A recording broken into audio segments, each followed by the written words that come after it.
Hey YouTube, Travis here. Tonight I'm going to finally get around to doing all the repairs needed for the Ibook G3. I've got the AC adapter here, I have the RAM module, which will upgrade it to its maximum of 512, and then plus the 64 onboard that it has. I have the 40 gig hard drive to replace the one that's failing in the iBook, and then I have the new display. I'm going to be using the repair guide from, I think it's iFixit, and this is 14 pages of well-detailed pictures, and this is probably the most useful guide I've been able to find on the net. Alright, well, I'll pop this guy open and give you guys an update. Okay, so I pulled the battery out, flipped over the keyboard here, and this is where an airport card would go if I actually had one. And then those two screws right there hold the RAM shield in place. The memory goes under that. It took me a while, but I got all of these screwdrivers that I use for working on computers in one place. Various sets of Phillips flathead and Torx screws. And especially on a guy as intricate as the Ibook G3, you'll probably end up using all of these. I also just want to say that this is not a how-to tutorial. Please view the one online how to do that, and there's other YouTubers who have posted very in-depth videos on how to do this. Just this is my commentary on my experience with this repair project. Anyway, real quick, I have this 33-piece security bit set, which is a awesome investment. I'm not sure if I'll get to use these on this project, but I just want to point this out there that I've used this on other things like miniature toys with voice recordings in them and whatnot. The hex tools on them are usually really hard to get into, but this has almost everything, and there's a ton of them on eBay. I think they can be had for $10 with shipping included in a lot of cases. Alright, let's get going. I thought so. On the very back here there's these hex bits, and it was the smallest one in the second row for me that fit this guy perfectly. Awesome. Man, this guy's actually probably one of the hardest laptops I've ever had to take apart. It's got these little tabs right here, and you need to get a screwdriver on them and pop up this whole bottom case. This is after I dealt with 3 different types of screws already, just on the bottom of the case. Screws in here, tabs all around, prying just to get this guy up. It's quite a fight with plastic, which is one of the most evils known to modern man. Alright, I'll keep you updated on the progress. Aha, the bottom! Well, I've finally removed all of the power cables and all the screws as dictated online. Something very interesting about the trackpad connector. Let's see if I can zoom in on it. The lighting here is not super good. It's right in the middle of the camera. You pull up on it not to remove the trackpad connector, but to unlock a mechanism and then pull a ribbon cable out. That wasn't depicted so clear online at the time this video was made, so hopefully that gets edited a bit better, but I figured that out thankfully without damaging anything. And then the connector for the white and blue cable right there, that just popped out like normal, and then the connector here for the audio is the red and black, and that was also just a pop-out connector, and you really got to use a screwdriver or a dental pick to get that out, because the connectors are pretty well wedged in there, and if you pull on the wires, you risk ripping them out of the socket or damaging the motherboard connector part thing. Alright, let's move on. Finally, the guts of the Ibook G3. I had to tear apart, well, I had to remove another 14 screws before I could tear apart that little, I guess, metal shield there. And I just removed the pin from the logic board for the hard drive connector. And I'm going to swap the hard drive out now, and then we'll take a look and see what we can do about the screen. Okay, and now I've got the hard drive out. This is the case. This is the original Seagate, I believe this is a 10 gig drive. Oh, wait a minute. Now, I know someone had been in here before me. There's a piece of Scotch tape. I guess it was on the cover, but there was a piece of Scotch tape.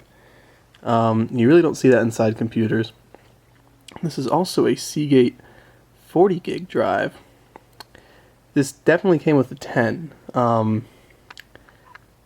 That's what the eBay page listed, and that's what the top of the palm rest case listed this guy as. Very unusual. Looks like down here, this piece of memory. I'm not sure if that's soldered to the motherboard or if that is someone upgraded this at some point. Very unusual. So yeah, someone's been in here before, and this is a 40 gig drive, and I am replacing it with this, ironically, also a Seagate 40 gig drive. Also a Momentous, it looks like. Yep. Interesting. Generations are probably a little bit different, but interesting. Alright, so we'll pop all this back together and see what she does. To replace the LCD, I'm assuming it's just these two screws right here, and my new LCD even came with all the cable connectors still attached, so I'm sure it's just a plug and chug. It's going to be a pain, but they can be done. Alright, I'll update you guys next. Oh yes, one final rant. After once again using a plethora of screwdrivers to attack this, let me see if I can get it in the light. These are completely, these black things that hold the hard drive in, are a completely different style of hex screw. And I'm going to have to dig through this to find one for it, which I'm sure I can, but still, it's like, really? So hard drive is in, the new memory is in. Next we're going to tackle the screen, which again I'm pretty sure is those two connectors and then just, those two screws and then just a bunch of connectors. I'll let you know. Real quick, I'll go through the connectors. This is an antenna if you have an airport card. Eventually I'll be adding one. This is a display thing, I think. Curiously enough, my old display has this brown cable here. Well, the new one does not. We'll see if that affects anything. I'm sure it probably won't. But this is unusual because this is the first generation, the 500 megahertz iBook. So you would think this would be the one with the least number of connectors. I mean, you know, the design hasn't been changed at all. They haven't had to add anything, but this looks like it's more minimal.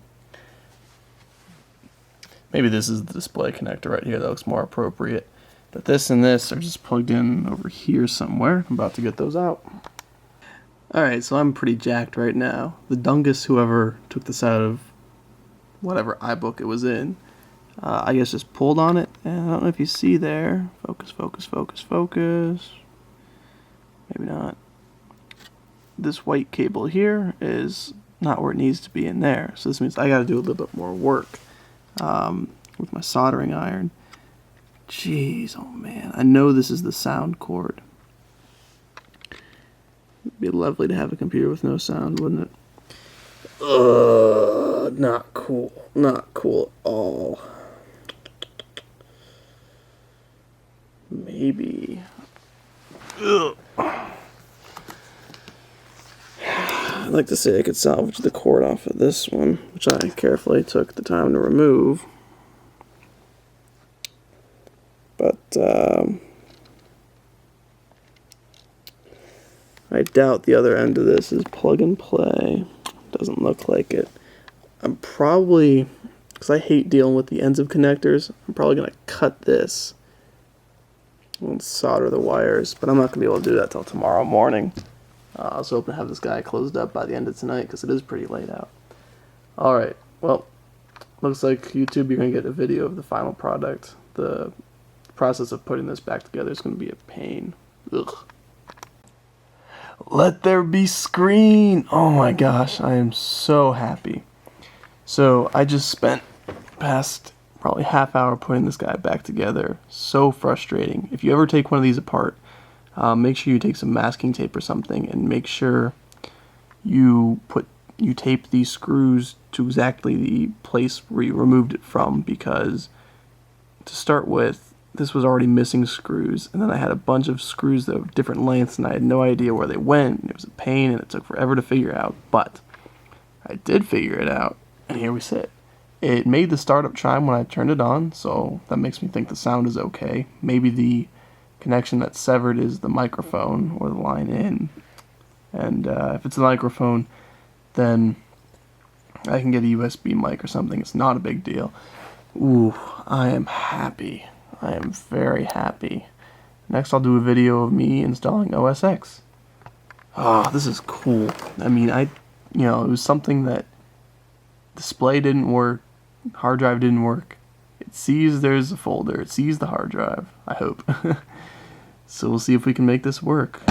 Oh my gosh, this was a pain though. This was like the least user-friendly computer to take apart. I had to use a ton of different screwdrivers and stuff like that, and it was long and complicated and laborious process just to get to the hard drive. But upgraded RAM, new hard drive, new screen, we'll see what happens.